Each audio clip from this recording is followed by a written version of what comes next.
either they were all on our projects or they were all rented out. We couldn't use them for our projects.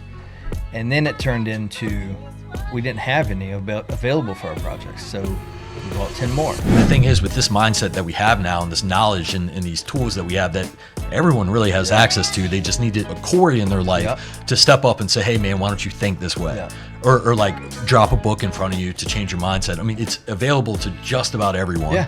It just allows you to think differently and see opportunity everywhere around you. And I think it's just an unbelievable thing, which is one reason I have this podcast, is I hope that like some random person will listen to it and be like, there's some way to do this without coming from a multi-million-dollar generational wealth household, and you can start investing too.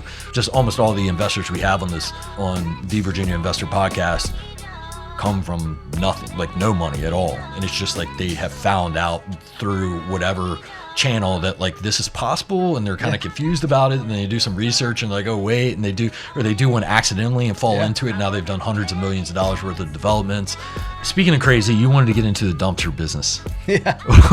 What's the name of your dumpster company? RVA Roll Offs. Awesome. Why did you decide to start that? So doing some of our rehabs, we'd have these dumpsters sitting on our projects and we need it dumped. And we'd go a week with the big name companies, just we'll get to it. We'll be there tomorrow. And tomorrow comes 7 times and it's still not dumped. But yet, they take the money out of our account. Right. So very frustrating. A weird way that this whole thing started, Christina and I had talked about it for a while, and we were at a bar one night with friends, and I said, I think I want to do a dumpster business. Every good idea originates at a bar. And I wasn't ready. I was talking about long term. And my buddy was like, really? I said, yeah, eventually, and this is why.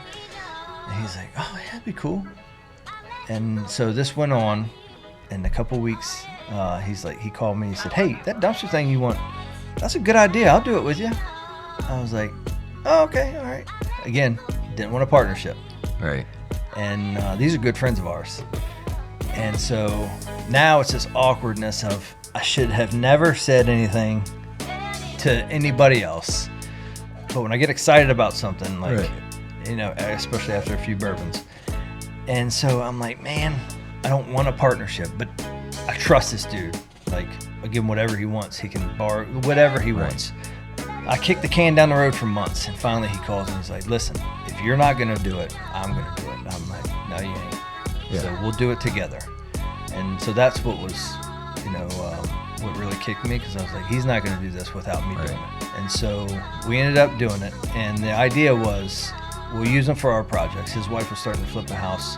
So we'll use them for our projects. Anything we have left over, we'll rent out.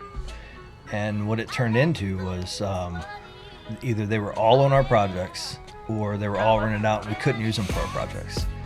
And then it turned into we didn't have any available for our projects. So we bought 10 more.